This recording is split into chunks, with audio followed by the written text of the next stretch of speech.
Welcome to the Level 1 Lounge, where we give our uneducated takes on anything and everything gaming. I am this week's host, Writer Pride 639, and with me are my two usual co-hosts, with the author of Shade Falling and YouTuber Irish Bandit Rob, What's up? and the owner of the Facebook page, The New Geek Corner. We have Agent Maverick 86, who's also recently seen on Twitch this past weekend. The big It's a return. very exactly the great rare sighting. All Yeah, right, it's still all going to be a right, little bit rare, but yeah. that's fine. Hey, we'll take them when we can get them. That's the big thing. Yep. So Yeah. we've got a bit of news here for you guys this week, but before we get into the news and before we start powering up the systems, we do have a burning question for the week. So with the PS5 Pro seemingly right around the corner, our burning question this week is going to be: if you were in the market to pick up any console right now, which one would it be and why? So Matt, let's start with you. Although we already know that you've got the most recent consoles currently, what would be what would still be on your pick if you had to pick one for the first time? So yeah, let's say slate's clean. Um, it would still probably be the PlayStation 5. When it comes down to it, when I've had people come up to me asking what system that they should get, it always comes down to one thing for me: games. I mean, for Xbox is fantastic when it comes to Game Pass, and I know Monster's not here to do his bit right now in regards to Game Pass.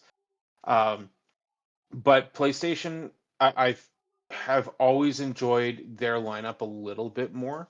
I mean, Xbox has got Halo, which is a fantastic series. I still want to work through the Gears of War series. There's so much that's on that library, and that backlog that I have is huge because of that of Game Pass and the games that they have there that I haven't touched in years. But PlayStation, you've got Final Fantasy, you have God of War, and there's the Uncharted series, the the Last of Us. I could keep going on with all of these fantastic action adventure narrative games. And that's what really draws me in. And it always comes down to what games does these systems have. Now, at the state that things are now with Xbox, I mean, it's likely that I might actually would have reconsidered that. I'm lucky enough that I was able to pick up a Series X as well as a PlayStation 5, so I don't really have to make that decision. I'm fortunate when it comes to that. But with their last showcase that they had earlier this summer, it- Xbox would have been really tempting, or even just picking up Game Pass and a Fire Stick. But having that console still fantastic sitting in my living room. But I think overall, the answer is going to be the PlayStation 5, though I'm very, very happy with my Xbox right now as well. Excellent. All right, Rob, how about you? What would be your console of choice? I gotta say the same thing. PlayStation 5. I had PS1 in my younger days, and then went out and bought myself a PS2. Of course, I skipped the 3 and the 4, but no, I have to echo everything that Maverick said. Better selection of games, and yeah, the remake project is on PS5, so it's not a hard decision for me which one I'd pick. But if I had to pick something else other than that, I'd probably go with the Switch as well. Yeah, see, there we But go. That's a good choice. overall, PlayStation 5. Yeah. And I think I'm gonna be the unanimous maker here in saying that PS5 would probably be the first choice as well. Particularly for a lot of the same reasons that both you guys had. The Final Fantasy project, a lot of the exclusives that PlayStation offers, like God of War. But ultimately, I don't know. I feel like probably one of the big things that made PlayStation 5 for me, the trophy system feels more rewarding to get compared to like Steam achievements or Xbox achievements and things like that. I don't know, like the Xbox one was fun at a time. But I don't know, there's just something about the PlayStation one that just makes it feel a little more rewarding to me personally. Um, but yeah, if I had to pick You just something got to else as well, counteract your achievements thing on Xbox, because if you do accumulate enough points, you can actually redeem your points for like gift cards and actually have a value added to the system. yeah, I could have sworn that PlayStation was doing something similar to that too with their reward system. Stars, but you actually only get it with purchases. So Okay. you get points for your purchases, and there's small challenges and stuff that you have, like, oh, download this game from the catalog and log into it and play it. Go play Destiny 2. Stuff like that. You get 50 points here, 50 points there, Hmm. but eventually you build up enough that you can trade in for a gift card. I mean, I used mine recently to get Red Dead Redemption 2 on PlayStation as well. Nice. Um, but I mean, it's there, but with Xbox, you don't necessarily need to spend the money to get the points. So I think Right. there's a little bit of an edge there, but Yeah. not to take anything away from what you were saying, just Yeah. educational update. But yeah, like it, and much to Rob's point too. If I had to pick a secondary type of console, Nintendo Switch. I had a lot of fun with my Switch with Mario Party, Mario Kart, games like that. Um, but yeah, it sounds like it's pretty unanimous amongst the three of us. So PlayStation 5 seems to be the big go-to. I might actually have some information for you as well. That might my mind might actually be changed on a subject. I will be getting to that here within the next few pieces of news. And speaking of which, we do have some news to get to. So now we got the system powered up. Let's grab our controllers and get ourselves into level 1. So the first one, which should come as no big surprise to anybody, anybody who pays attention to the internet should already know this. The PS5 Pro has been confirmed, and with it comes the upgraded GPU. So with the PS5 Pro, they are upgrading the GPU. That has 67% more compute units than the current PS5 console and 28% faster memory. Overall, this enables up to 45% faster rendering for gameplay, making the experience much, much smoother. They are also adding advanced ray tracing, so they've added an even more powerful ray tracing engine that provides more dynamic reflections and refractions of light. This allows the rays to be cast at double and even at times triple the speeds of the current PS5 console. And lastly, they are also offering AI driven upscaling. So they are introducing PlayStation Spectral Super Resolution, which is an AI driven upscaling engine that uses a machine learning based technology to provide super sharp image clarity by adding extraordinary amounts of detail. The PS5 Pro will launch on November 7th, 2024, and will be available at participating retailers and directly from PlayStation at direct.playstation.com. Pre-orders are going to begin on September 26th. And it is confirmed that the system is going to be digital only. However, disk drives and the stand will be sold separately. There are PS5 upgrades that will be available on day one for a list of games, and here's a handful of them that are getting the update to allow for that AI upscaling to take advantage of it. So we got Alan Wake 2, Assassin's Creed Shadows, Demon Souls, Dragon's Dogma 2, Final Fantasy 7 Rebirth, Gran Turismo 7, Hogwarts Legacy, Horizon Forbidden West, Marvel's Spider-Man 2, Ratchet and Clank Rift Apart, The Crew Motorfest, The First Descendant, and The Last of Us Part 2 Remastered. So there's the big news that everyone kind of knew about. So who would like to speak first on the PS5 Pro being confirmed and the new tech that's going into it? So I had a chance to actually watch the tech demo that they gave live yesterday. I was very impressed by the upscaling and the way that things look. The reflections are better. Just the one of the biggest things that actually they were discussing was that 3/4 of the time people are picking the frame rates over the 4K because people are preferring that smoother gameplay compared to the 4K resolution and ray tracing. And they basically were trying to bridge that gap. They want to be able to offer both. And I think this was one of the things that I said this would be the only reason why that they would offer the PlayStation 5 Pro was to be able to offer that feature. Um, Looks beautiful. I I am very impressed with the way that it's looking and the way that it's going to work. Um, that being said, the PlayStation 5 I have sitting in my living room works just fine. So I will not be taking a look at upgrading to the PlayStation 5 Pro. I know that a lot of people were excited about this.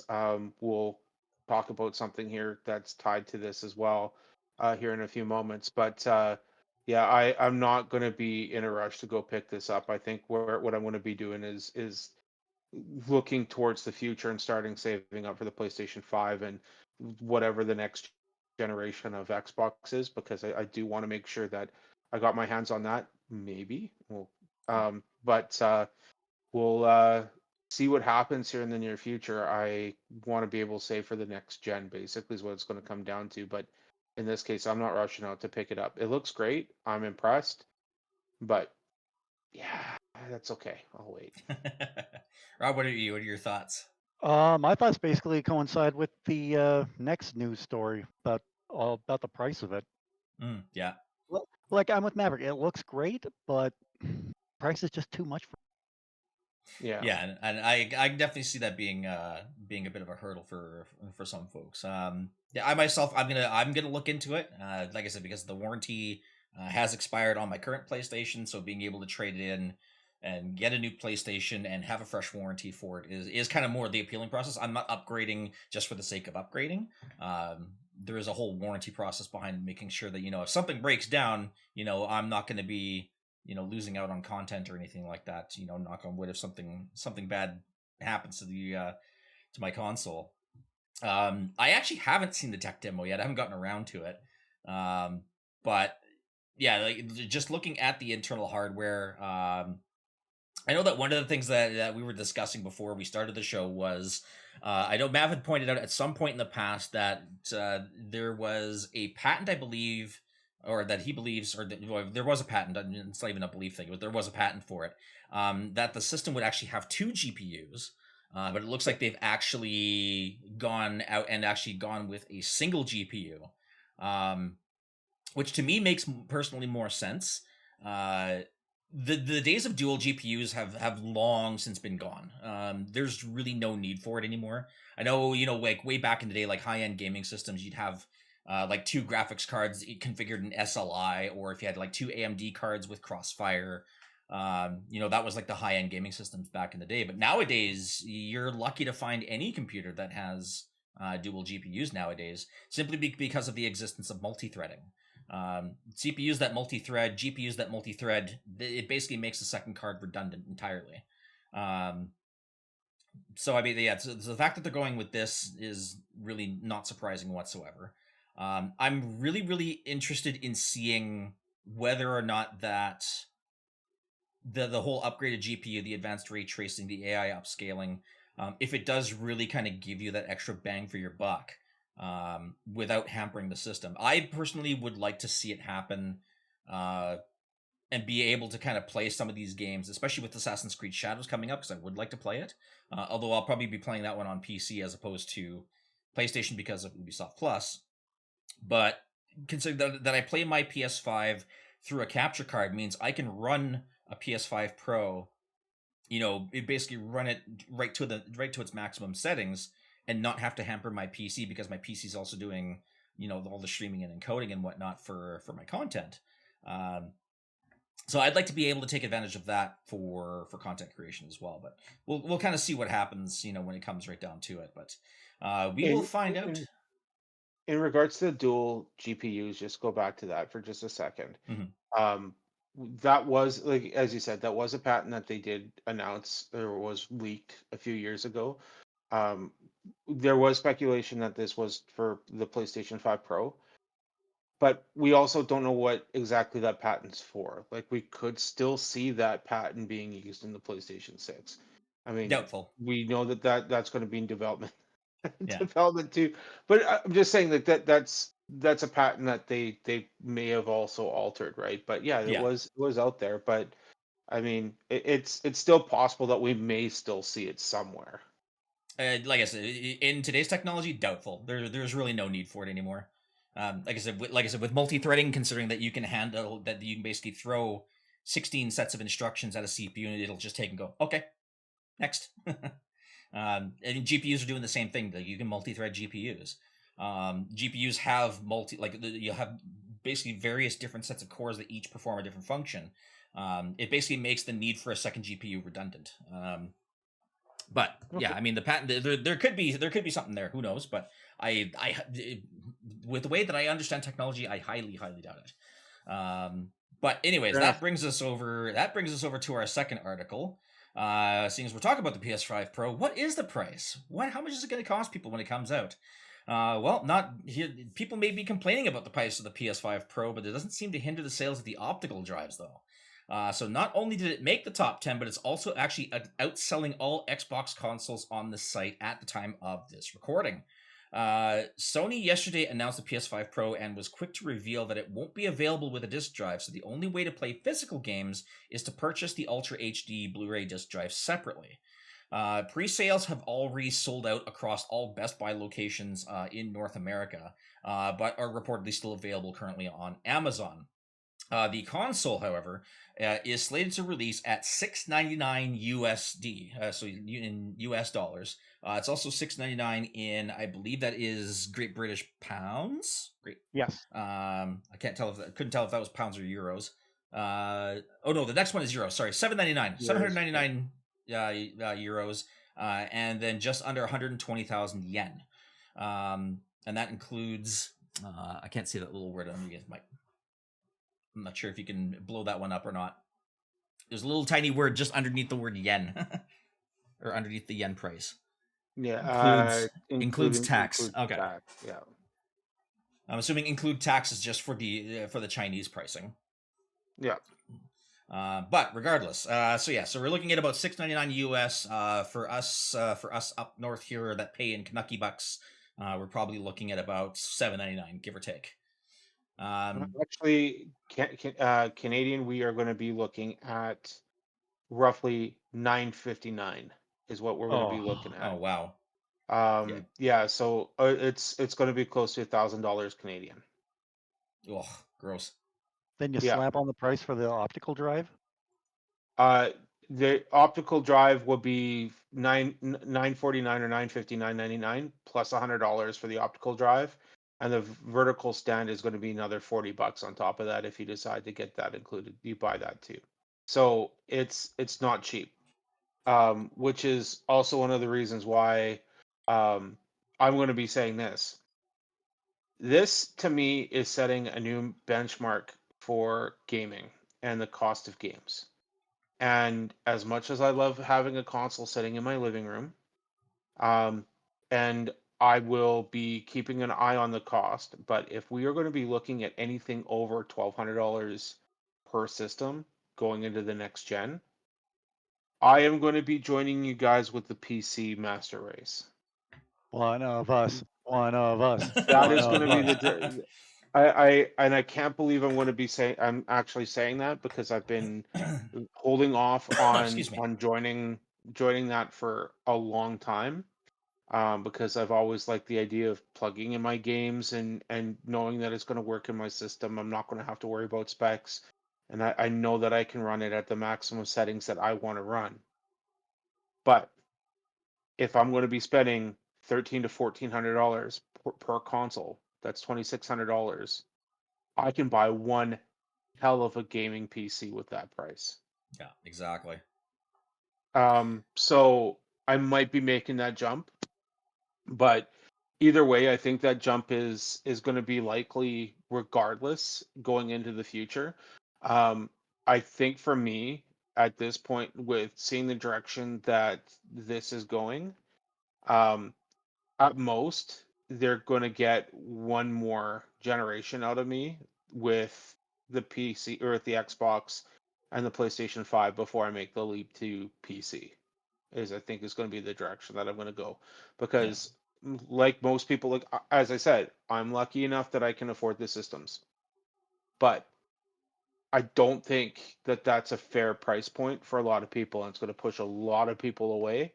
And there's articles that I've come across as well that said Sony can charge whatever they want, because with this particular device, there is no competition. This is the top of the line console that's going to be out there. There is no comparison, so they can set whatever price that they want.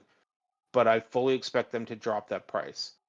And another thing that I came across that I didn't include with this article in time was Sony is actually deciding to refurbish some PlayStation 5s and start selling them at half price.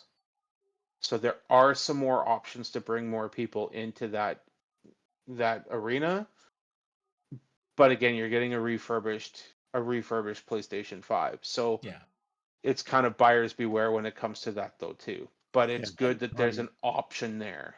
I'm surprised there You're- isn't a big third-party refurb market already for PS5s, considering how long it's been out.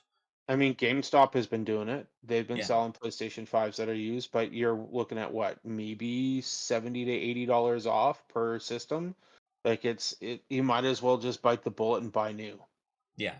Well, I mean, and that's kind of how they make their money, right? Is they'll buy used PS5s on trade-in or for for whatever value. Pardon me.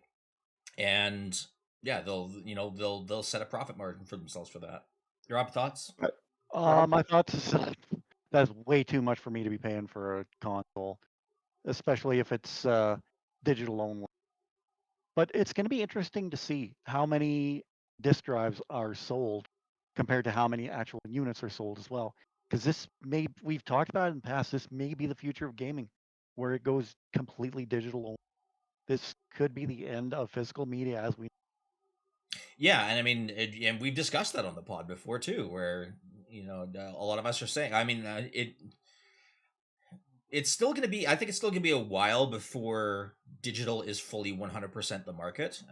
There's always going to be. I think there's always going to be a desire for physical media. I know Mav is a big collector, not just for for games, but for other things as well. But buying physical games has kind of always been his thing. Although now he's kind of starting to turn the corner and buying more digital. Me myself, I've I've been been actually exclusively buying my games digital for the last year now, yeah actually. But I do like having that disc drive available. It means that I can also shop the sales. I can go to Best Buy. Hey, this game's on sale here. I can go to GameStop. This game's on sale here. I can go to Walmart. This game's on sale here. I yeah can buy digital on the PlayStation Store if it's discounted there.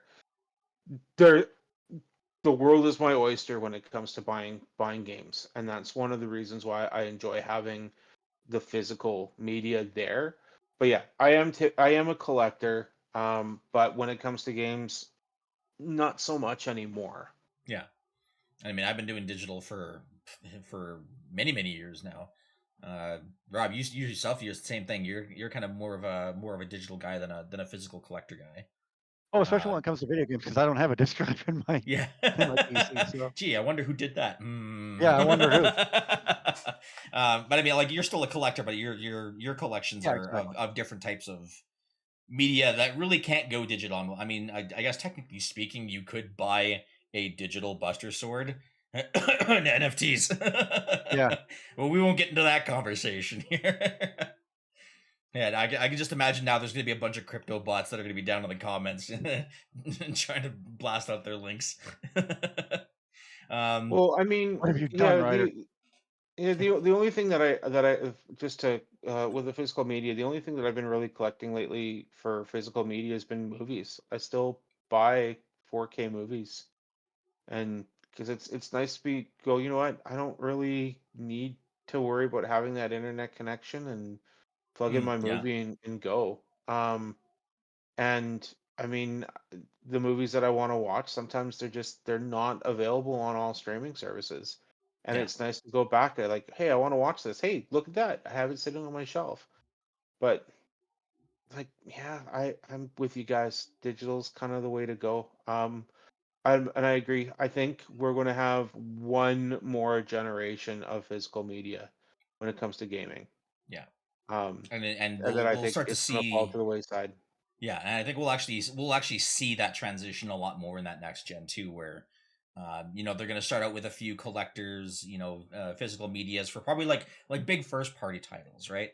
Like, you'll have your collector's edition for Final Fantasy VII, you'll have your collector's edition for Diablo, for Halo, for Gears of War, whatever the big names are, you'll have your physical media for those ones, and then basically as the season progresses and whatnot, all that stuff is going to disappear, and you're going to be left with basically just a digital library, and that's all you're going to have to choose Actually, from. with the collector's editions, what they've started doing was they've been selling the games and sending the codes in the disc in the case Yeah. and giving So you you all the still, physical part, but you still have the digital game with the yeah, collector's edition. and you still get the That's steelbook, actually which not is a kind of bad idea. nice.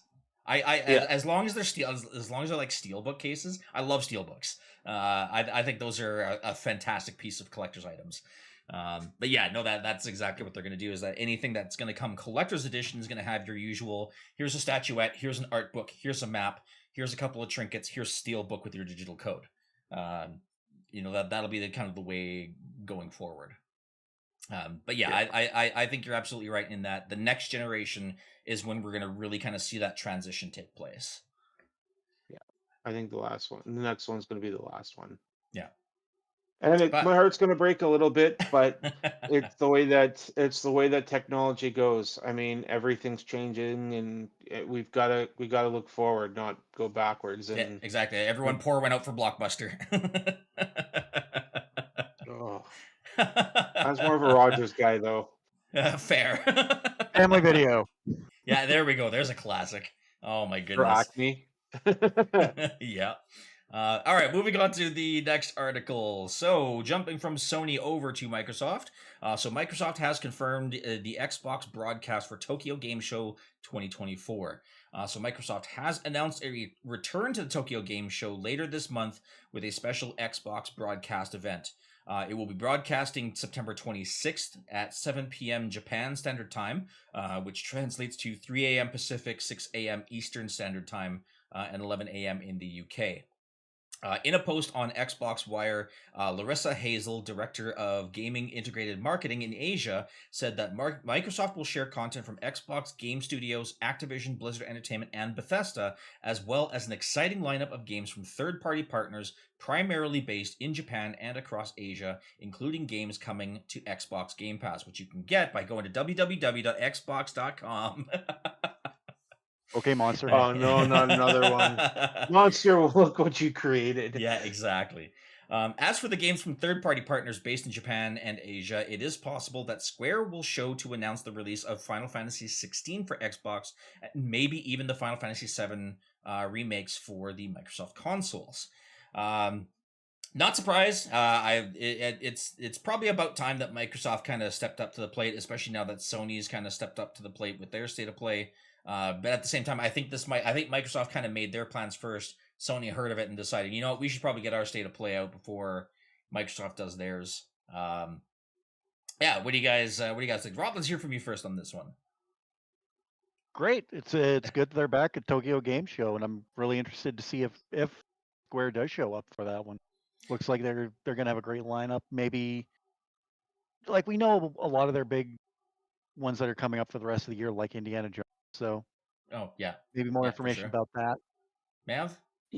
Well, Square's been trying to make a new deal with Microsoft, right? And to get back and have Xbox has been working closely with Square to say, hey, we want more games on our systems. And Square has been struggling with sales for Final Fantasy. Let's be honest when it comes to that right now. I mean, the games are fantastic. I still think Rebirth is pretty high on my list right now for my favorite games of the year. Even with the release of Space Marines 2, which has been fantastic. But it's hard to me for me to shine a light on anything other than Final Fantasy VII Rebirth for one of the better games of the year this year. So that being said, I don't know if it'd be nice to see it get translated and moved over to Xbox to bring more fans in. I think it'd be really beneficial. But I think the most likely situation is you're going to see Final Fantasy 16 before you see 7 on the Xbox, is what my thought pattern is in regards to that. I would love to see them both on the Xbox, but I'm just not convinced that 7's going to be there yet. I think that 7 will have a PC release before we see it move over to Xbox, if that even happens. But I think Square's been pushing for it because their numbers haven't been great, and they know having exclusives isn't great for their company and their strategy. They need to get it on as many platforms as possible, and that's going for a lot of developers right now. And they're going to be the one that's going to kind of take the lead with that situation. So I hope that they get these games. I'm just not going to be convinced it's going to happen. I think 16 is possible. I'm not convinced 7 it will. I think I agree with you on that one. I would say 16 lands on the Xbox first before 7 does. I almost wonder, because I mean, like 7 Remake is on PC. I'm surprised Rebirth hasn't been announced yet. I mean, maybe we'll see a Rebirth announcement for PC. I'm starting to wonder, like, if they're just gonna let the Final Fantasy VII Remake trilogy kind of ride out, do its thing, and then do like a full 3-pack, like a 3-game bundle on Xbox once that third exclusivity contract expires. Maybe I'm reaching a bit. I'm not sure, but yeah, no, like yeah, like I said, I absolutely 100% agree with you that 16 gets on Xbox first. And then yeah, for Xbox, yeah, I don't know, it just something screaming in the back of my head that they're waiting for the third one to release, and then they're just gonna go bang bang bang. Here's all 3 games free on Xbox. Welcome to the family, Xbox family. Yeah. When we were talking about the PS5 Pro and next generation of gaming, I was thinking maybe they do that also for the PS6. Do like the full spectrum of the remake project And maybe, and put you it know out. what? Maybe that's what they do for the new Xbox console. Maybe. By the time that game comes out and its exclusivity clause expires, that new Xbox console and the PlayStation one, obviously, they'll be in everybody's hands. So maybe they just kind of bide their time with it. They'll still release it, on PC, because I mean, there's no sense of waiting. You're not exactly waiting for new hardware to come out, Right. because the current hardware can already play it. But yeah, maybe, I don't know. Maybe there's something to it where maybe they wait for the new Xbox console and the exclusivity clause to run out, and Xbox says, "Hey, guess what we got now? You can have all 3 of these Final Fantasy VII games to play."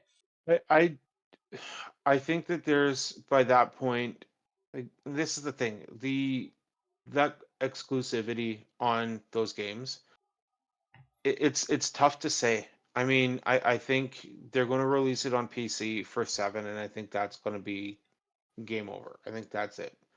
That's going to be where it's going to stop. I'm not convinced it's going to be on Xbox yet. I think that Final Fantasy 7 is their baby.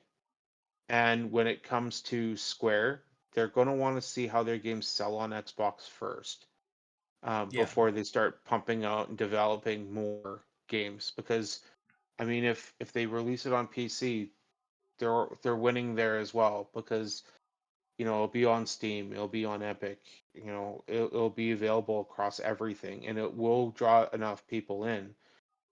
I'm just not sure that there's enough Xboxes sitting in people's living rooms for them to push that game to it yet. I mean, Yeah. I could be wrong, but I think 16 is possible.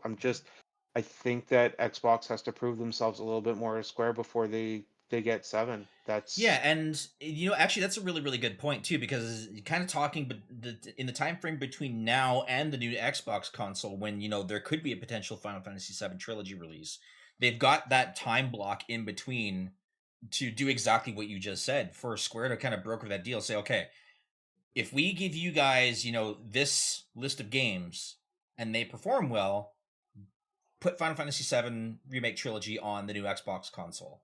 At least that, yeah. I mean, I think that's definitely a possibility then.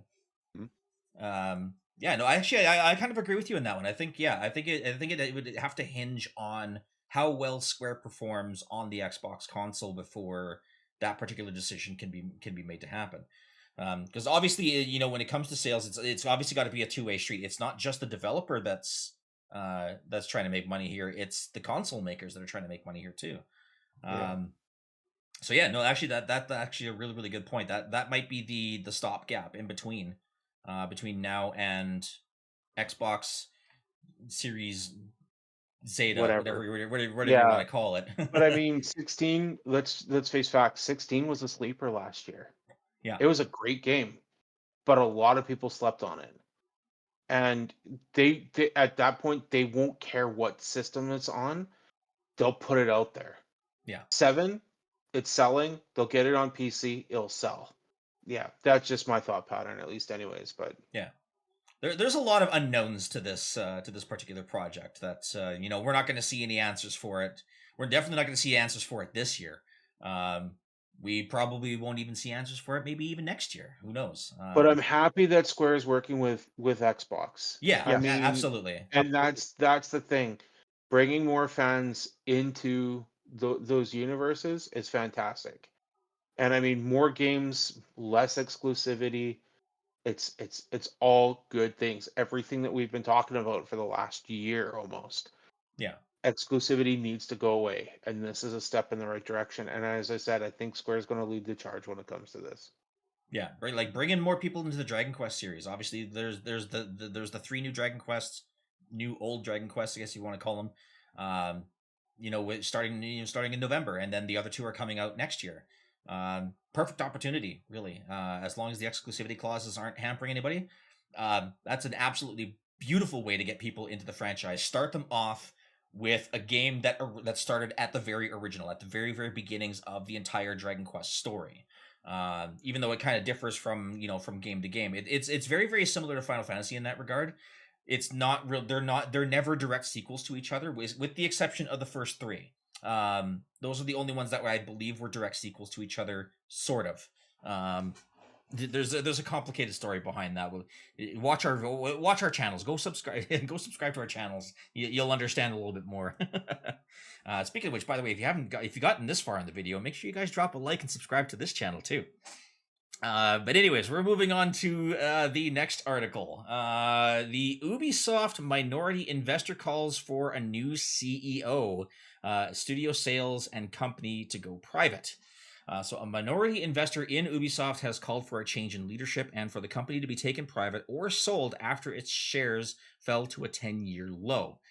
In an open letter, Juraj Krupa, founder and investor at Slovakian hedge fund AJ Investments and Partners, which holds less than 1% of shares, and the publisher, expressed deep dissatisfaction with the current performance and strategic direction of the company.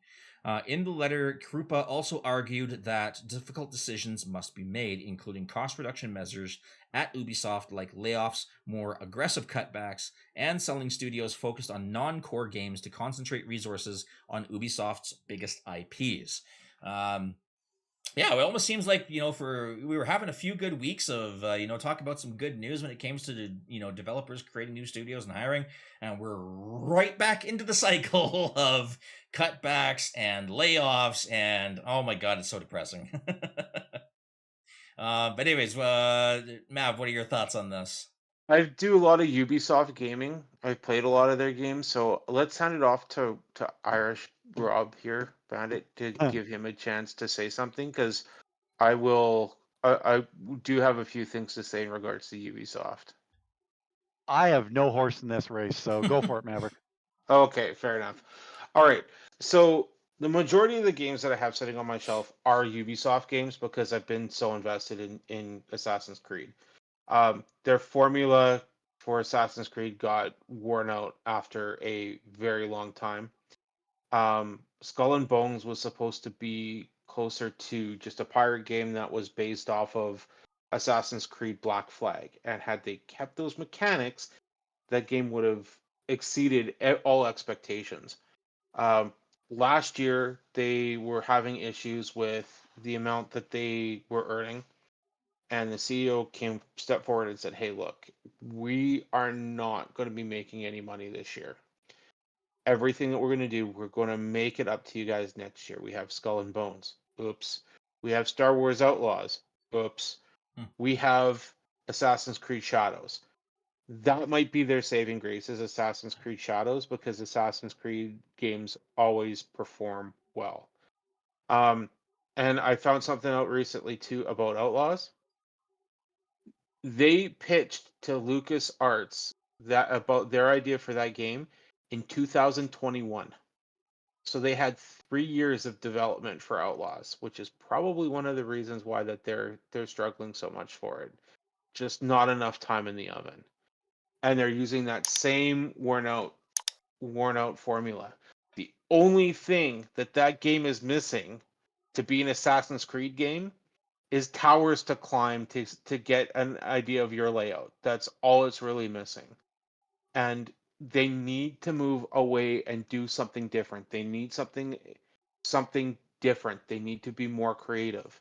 And they have the same writers, same directors, same creators across everything.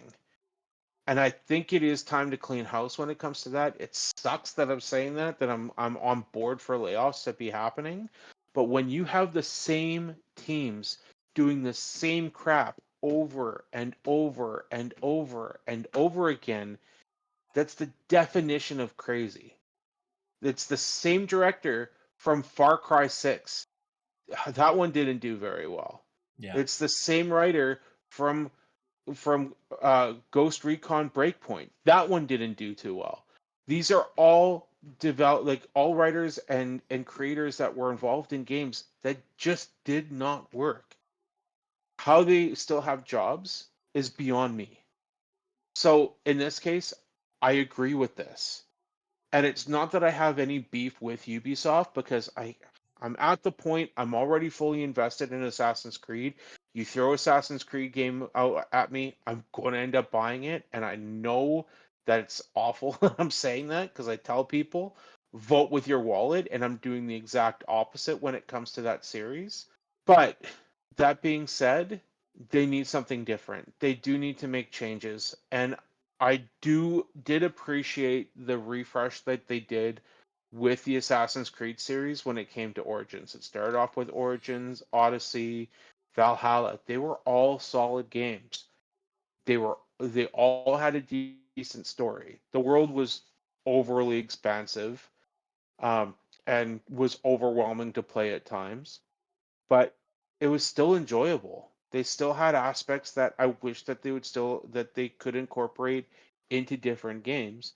Just it's not landing the way that it should be.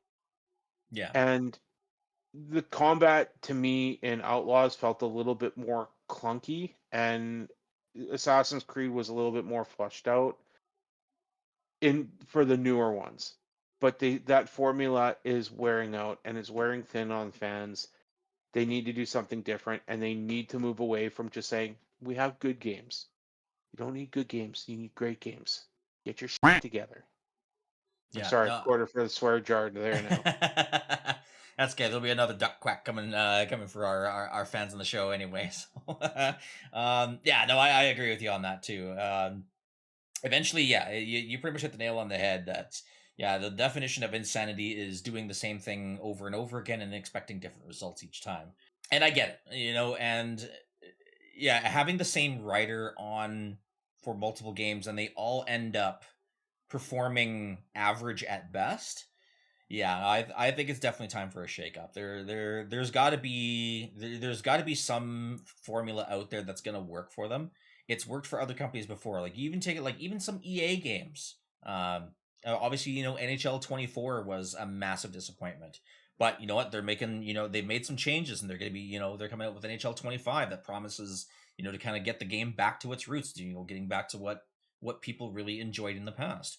Whether or not that actually ends up being the case, hard to say, but at the same time, Ubisoft needs to do the same thing. They need to start getting back to what made their games successful rather than just saying, hey, this worked, let's just do it again and do it again and do it again. Because it worked the first time, it should work the next 10 times. The Type of concerning thing. part Eventually, that it I have doesn't work. too, when it comes to them talking about sales, the company that's eyeing them up, that's most likely to pick them up, is Tencent, Yeah, wouldn't surprise me in the least. which is terrifying to me because their games aren't great either. And No, but but they make ridiculous amount of money. yeah, and they have, and I mean we've talked about that on the pod, even just last week too, where, if Tencent does pick them up, they're gonna have basically a flagship company under their wing, and they're gonna be able to basically pool their resources that to give even some of their smaller side developers some additional resources to start pumping out games on the side, so that way they're not completely reliant on the flagship games like Assassin's Creed. Maybe we can start giving a couple more Tom Clancy games a try. Maybe there's some Assassin's Creed spin-offs. I don't know. I'm kind of spitballing here. Just give us Division 3. That's it. That's what gonna the say Division answer 3. is. Division Thank 3. you. Done. Move on. Screw everything else. Division 3. Give me Division 3. You want to make money? Give us Division 3. Yeah, That's exactly. Give us more Tom Clancy games. Bring back Splinter Cell. Give us more Ghost Recon. I think Breakpoint was definitely a miss, but I seem to recall Ghost Recon games in the past used to be pretty big hits. Wildlands was actually a lot of fun. That's the one I was Wildlands was great with friends. Breakpoint I didn't mind so much, but the thing is they released it so close to a bunch of DLCs that came out for Wildlands that nobody was interested. Yeah. And you missed out on some of the AIs. And once they actually did the updates that people were looking for, it was too late. Everybody had moved on. Yeah. and that was the issue there. But Wildlands was a blast. I loved playing that one with friends. I still remember playing with a buddy of mine, and we were supposed to go in really quiet to this one area, and he hopped the fence, got spotted, and failed the mission. And he did that 10 times. Like, hey, that sounds like something I would do. doing that, yeah. And like, well, I don't know what's going on, dude. Just stop. And then we turn around 3 minutes later, and he was 4 kilometers away. What the hell are you doing? Oh, they can't spot me over here. Look something shiny over here. Stick with the team. You're 4 clicks away. Well, what do I get to you? Steal a helicopter. Get the hell over here. Hey, look, a distraction. Yeah. But yeah, like I said, that's exactly it. It's get back to those kind of roots. Go back to the games that were fun, and build off of those particular successes instead of trying to rehash the same formulas over and over again and expecting them to stick. Yeah, that's pretty much. I think that's where we can move on to the next article then, unless anybody else has anything to say about that. Nope, I'm good. We've said our piece. All right, so next article coming up here. Days Gone director blows a gasket as its protagonist has been reduced to a cartoon shill to promote small game Astro Bot, Sony's all-star romp featuring Kratos, Aloy, and Nathan Drake. I don't know Astro Bot and wish them well, but not at the expense of Days Gone. Astro Bot appears to be doing rather well. Someone who is not doing so well is Days Gone former director John Garvin. His former studio posted a cute cartoon featuring the game's protagonist Deacon Lee St. John to celebrate the launch of Astro Bot, since both developers are part of Sony's PlayStation Studios division. What should have been a bit of fun with colleagues and supporting each other seems to have incensed Garvin, who has been posting it throughout it on Twitter, claiming that Deke has been reduced to promoting other games. I'll go first on this one. I have only got 3 words for this guy. Suck it up. It's a fun game. It's not like your character's being taken out of its lore entirely and being shoved into new lore, and you can't play with that character ever again. That's not how this works. That's not how any of this works. Honestly, I think it's absolutely amazing seeing all of these various PlayStation characters kind of mocked up into like a fun thing. They do it with the Lego games, for crying out loud. I mean, we like Horizon's a Lego game now, much to a lot of everybody's surprise and chagrin. Yeah, I don't know. I think he's making a mountain out of a molehill on this one. Yeah, I'm with you on that one. It's just sounds like sour grapes. I'm going to say this. Sony owns the company. They're going to do with their characters whatever the hell they want to do. End of story. Exactly. Yeah. And this is the same guy that came out and said, you want the games to do well, buy your games at full price at the time of launch if you want them to come out, be able to have sequels. Don't be buying your games on sale. Buy them at full price at launch. Yeah. This guy, he doesn't care. He just all he cares about is his vision coming out, which I understand and I respect. But you gotta also understand and respect that Sony is the one that paid you. Sony's the one that owns the company. Yep. Yeah. Build a bridge and get over it. Yeah, I mean, what more can we really say about that other than that's basically what it boils down to. Sony signs your paychecks. Suck it up. What else are you? I mean, what are you really going to do about it? You can't really sue them. It's their IP. So, and moving on to the next article, we have one here that's going to be a big hit for a lot of fans out there as well as a couple of people here on this podcast. We're talking about Baldur's Gate 3. So last week we discussed the Baldur's Gate 3 updates. Patch 7 for Baldur's Gate 3 has been the biggest update yet, which has added new ending cinematics, a range of bug fixes, and perhaps most excitingly, mod support. This means that it's become easier for fans to both create and install mods, something that players have already taken full advantage of in the days since the patch dropped. In fact, Larian boss Swen Vinke, I apologize if I'm pronouncing that wrong, has confirmed that more than 1 million mods were installed for Baldur's Gate 3 in less than 24 hours. This is despite patch 7 only being available on PC right now, with console players having to wait until October to start playing around with mods. I've gone ahead and I've started watching all the various different like ending cinematics. It's really, really cool, honestly, how much variance they put into the endings. There's a lot of similarities. They all kind of tie into like very, very similar endings. But each one kind of has their own unique flair based on whether or not you build your own custom character or if you play one of the original characters, such as Karlach or Shadowheart or Astarion. If you play them as your main character through your playthrough.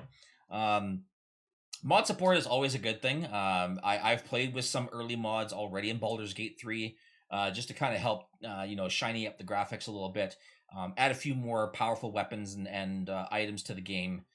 Things just to kind of give you a bit more variance and choices through your playstyle. But Mav, I know you had started playing Baldur's Gate 3 a while back. What do you think about this particular update?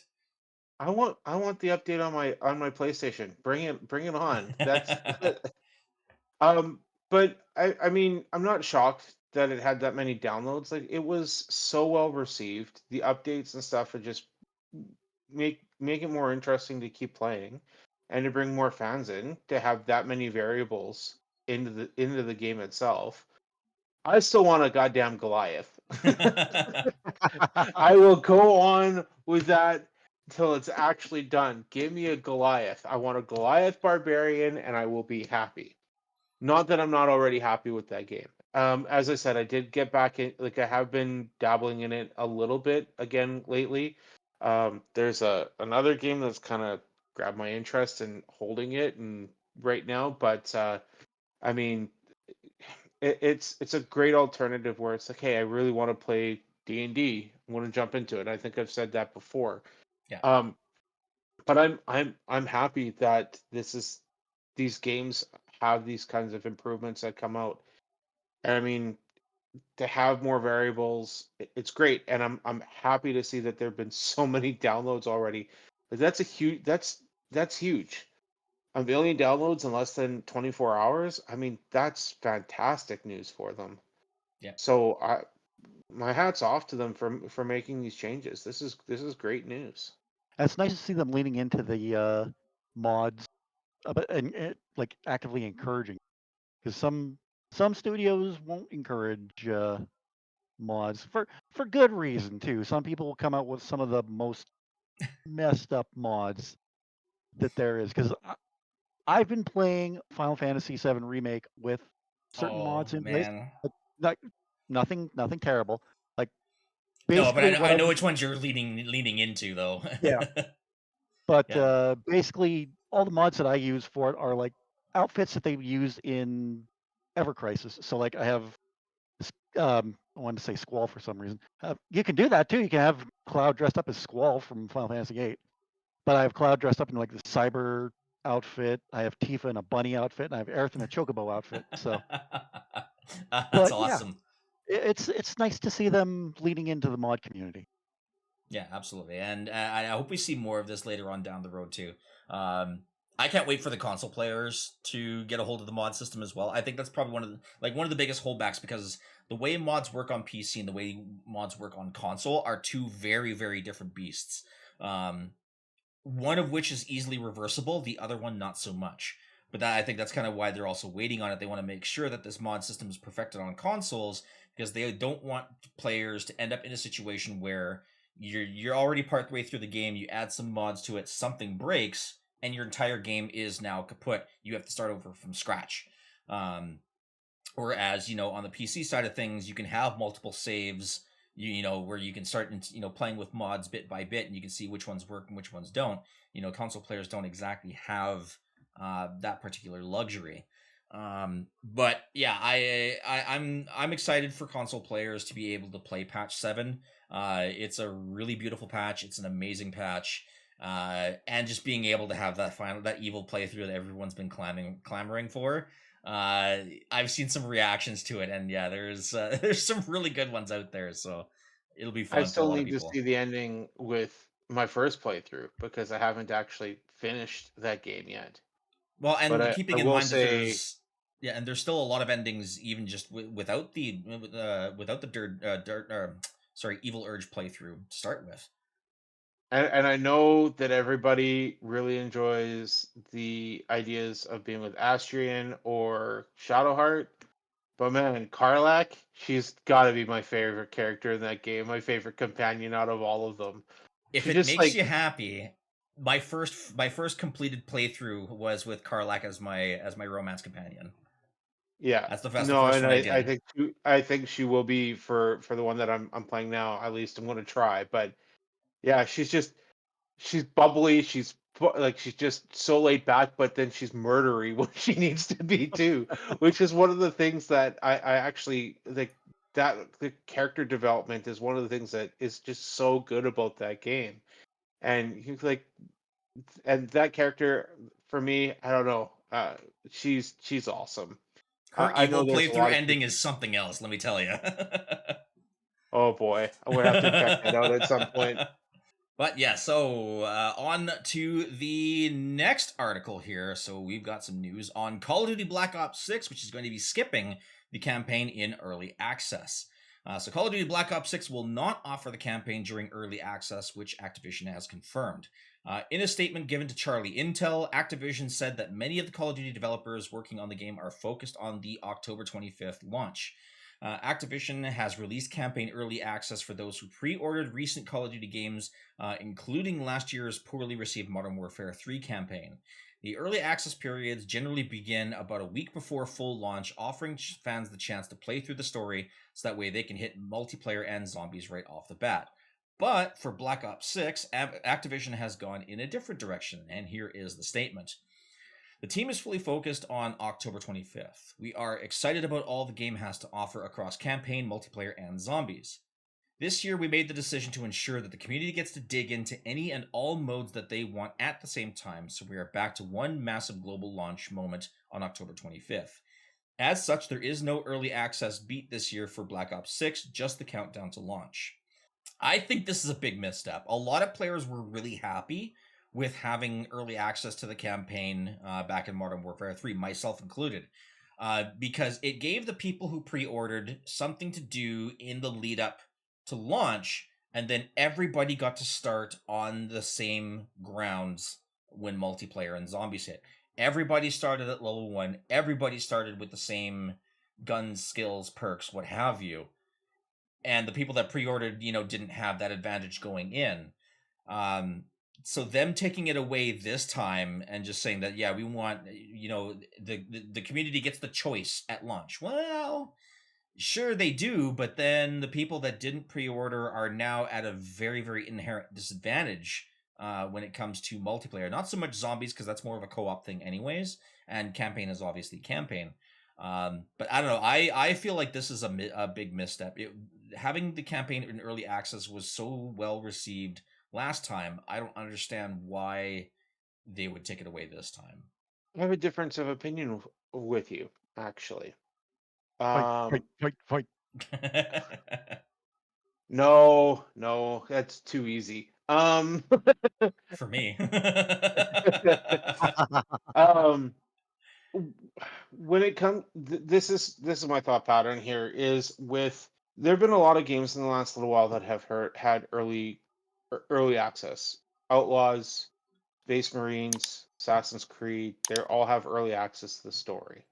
And I understand why they were going to do it. It's an enticement to buy the gold editions or whatever.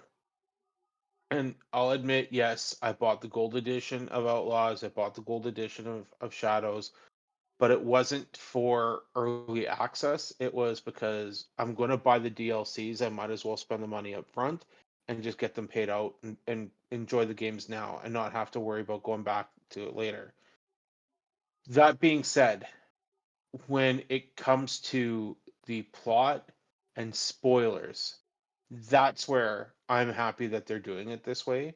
Yes, it sucks for multiplayer, and I understand that it's a huge disadvantage for players, but it also keeps it's less likely that leaks are going to happen and people are going to be coming across leaks to the plot points with access day one for everyone, no matter when you bought the game. And I'm on board with that because there have been too many games in the last little while that has early access to the campaign and to stories. Because then spoilers get out there and the games seem to get wrecked. I will counter your counterpoint. Nobody gives a crap about Call of Duty story anyway. They're there for the multiplayer. I mean, he's got I'm a there point. for the campaign. I'm there for the campaign. You're one of the Yeah, few. you're one of the Yeah. exactly. You're one of the few. Yeah, I mean, especially after the absolute flop that was the Modern Warfare 3 story. Yeah, I But don't know. then you just proved my I point though too. You just proved my point. No one cares about the campaign, so why give them access to the campaign if they don't care about it? actually that is a good point. But at the same time, that's the. I mean, like I said, in this particular case, it's about the inherent disadvantages that you're giving the vast majority of your player base that are buying the game. Like I said, when it comes to the Call of Duty scene, people aren't buying it for. They're not buying it for the story. They're buying it to play multiplayer. If you're giving them early access to multiplayer first, I mean, obviously it's an incentive to try and to try and pre-order it, but putting players at a disadvantage is going to make them less likely to actually jump in if they don't pre-order. Ryder, I'm not pre-ordering at all. I'm Yeah. getting on Game Pass day one, See, which you and that's can get fine. Game Pass at Xbox.ca. Sorry, I had to. But I had to. Yeah. But I knew where you're going. Please continue. Yeah, like I said, there's different ways that we can definitely take a look at it. I think it's a misstep. Let people that pre-order play the campaign, get it out of the way, so that way they can get into multiplayer fresh, get everybody on the same level, and fire the starting gun and let it rip. I don't That's think it's just going to really matter anyways, because I mean, as soon as the game launches, there's that seem to level up quick anyways, right? yeah. So I mean, you're going to be at a disadvantage regardless. I mean, a So lot of people are going to be disadvantaged because there's already cheaters that already plagued the beta. Aimbots, wall hacks, they were all over the place already. So, another reason not to play in the multiplayer. Why I will stick yeah, to the campaign exactly. with Yeah, Game Pass. I mean, that's it. Rob, where can you get Game Pass from? Well, you can get Game Pass at www.xbox.ca. There we go. Now we've all said our piece for that. But anyways, yeah. So yeah, like I said, a few of us have some differing opinions on. Rob, did you have any final thoughts on the Black Ops 6? I'm a fence sitter. I'm a fence sitter on this one. Yeah. I have no opinion. I just hope that's longer than the last campaign in Modern Warfare 3. Yeah, I kind of hope so. Okay, moving on to the last article of the evening. And while Game Pass Standard is available now, it will not get Microsoft's new releases for a while. So Xbox Game Pass Standard is officially available now for everyone after an initial debut in August, but only for testers. The standard membership now includes hundreds of games for $15 a month US, with some key differences between Game Pass Core and Game Pass Ultimate, which includes how Microsoft's new releases won't come to Game Pass Standard for day one. Microsoft is attempting to give players more choice regarding a subscription, the company said. As announced previously, Standard comes with all the benefits of Game Pass Core, including online multiplayer and a selection of games. One of the big differences is the Game Pass Standard library is substantially larger than Game Pass Core, which does have 40 plus games. Game Pass Standard does not, however, include what is perhaps the best part of Game Pass Ultimate, day one new releases from Microsoft. For people who want to play Black Ops 6 at launch via Game Pass, Microsoft will require Game Pass Ultimate in order to play it. Microsoft's games that come to Game Pass Ultimate at launch will not come to Game Pass Standard right away. This could be up to 12 months or more and will vary by title, Microsoft said. If that isn't basically a way to basically say either get Game Pass Ultimate or get left behind type of thing. Pretty much. At the same time, I mean, I guess it'll just vary. I think it'll vary from person to person on what they want access to. Obviously, if they want access to the new stuff, they're gonna get Game Pass Ultimate. If they were gonna buy the new stuff anyways, they were going out to buy the game day one regardless. This kind of gives them a little bit more freedom of choice and not quite as big of a hit on the wallet, at the initial price point. But what are your guys' thoughts on this one? You're the Xbox person. So. Well, actually, Monster, He is. he still calls me Sony Pony, but I mean, I still try to keep my options open now that I do have that Xbox, but it's nice that they offer a cheaper option. As I mentioned when it was first announced, I think we discussed it a little bit. When it comes to these games, there's quite a few people out there that are like me, where they haven't touched an Xbox in 10 years, 10, 15 years, and this still gives them access to a backlog of games for Game Pass. Still gives them an option to be able to play online, and those are the big aspects. And I mean, there's still quite a bit there to review and to be able to play. And I mean, as I mentioned before, the Gears series is on there.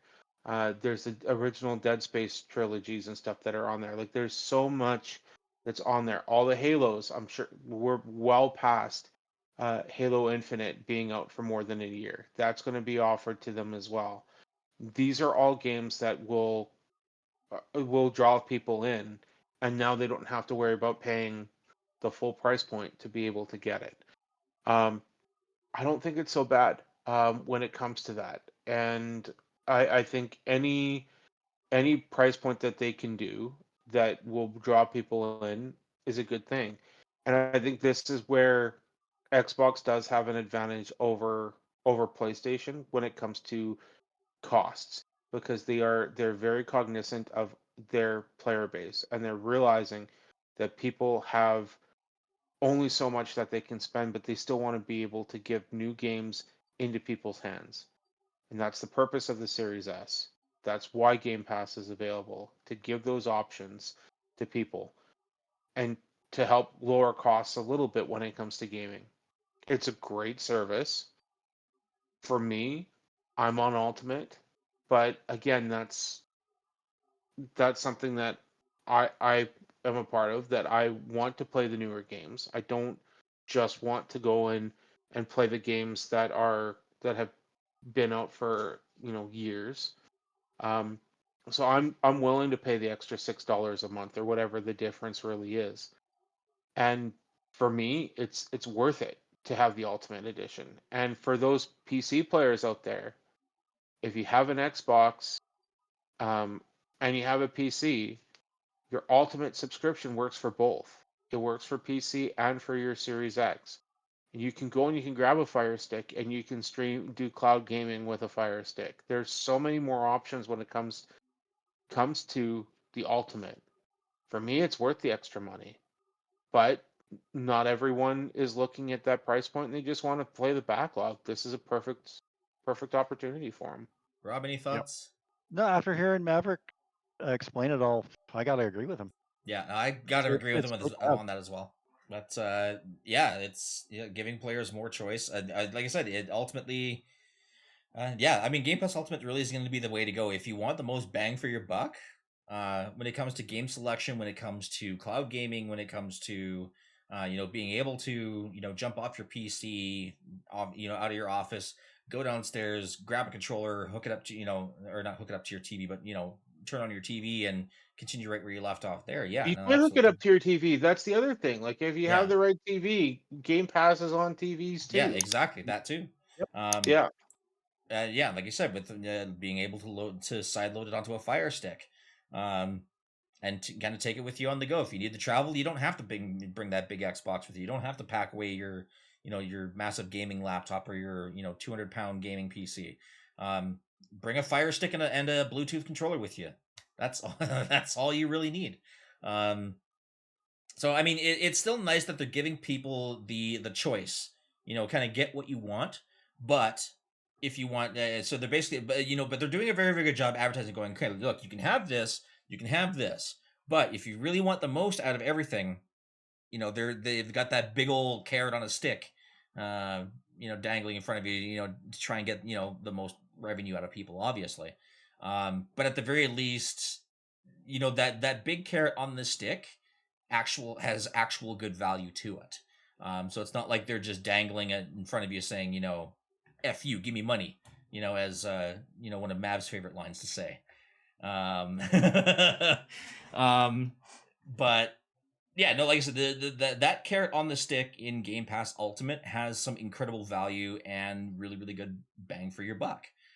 Because it does give you that extra access to games on day one. It does give you access to that additional cloud gaming. So yeah, I mean, Ryder, I mentioned it to you before. I mean, if you're not interested in going out and buying Call of Duty and you still want to play the campaign, get Ultimate for a month. Play it well, on yeah, your exactly. PC. And then once I'm done with the Play it on your campaign, I've still PC for got $22 a month. Like you're doing it with Ubisoft Plus. What's the difference? yeah. So I mean, Exactly. they'll probably improve the length of the campaign, and it'll be 2 hours instead of an hour and a half, and Which is still longer than the life of Concord. yeah, yeah, that's very, very true. That's very true. Oh my god. I Ooh. want to feel bad for them, but I really don't. But you can't. I can't feel Can't bad feel for them. bad for them. But yeah, no, Well, we still have exactly. Concord coming out with Secret Level, by the way. They're still going to be involved in that episode. Amazon said, we've already filmed that episode. We're not Yeah, making changes. yeah. And I mean, like I said, But the cinematic anyways, was good, but yeah, we yeah, digress on regardless, that. And then regardless, we saw the gameplay. Yeah, yeah, but I mean, regardless, back to Xbox Game Pass, it's yeah. worth it. So, but it's worth it. Yeah, I mean, yeah, I'll play. I'll spend the $22. I'll play the campaign, however long it takes, and I'll still have 3 weeks to play whatever else I want for the Try month. try Halo. I'm telling you, Halo you will absolutely love. Master Chief is No. fantastic. I've tried playing the Halo games before. I don't do first person shooters on controllers. It just doesn't happen. Sorry. But you're going to be playing on PC. No, if anything, well, I mean, I could play on PC, but if anything, if I'm gonna get Game Pass Ultimate, it's to have something to play when I'm doing my overnight shifts, which means I'm gonna be using a controller. Okay. But no, I see what you're saying, but no, no, I won't be playing it on. I won't be playing it on PC. There's probably other titles I might give a try because it'll be Game Pass Ultimate. But yeah, Halo isn't a series I could ever get into. I feel like I'm way too far gone to even bother trying to go back to it. But that's just Right. me. Yeah. Either way, like I said, Xbox Ultimate is going to be probably the way to go for a lot of people, and you can get it at xbox.ca.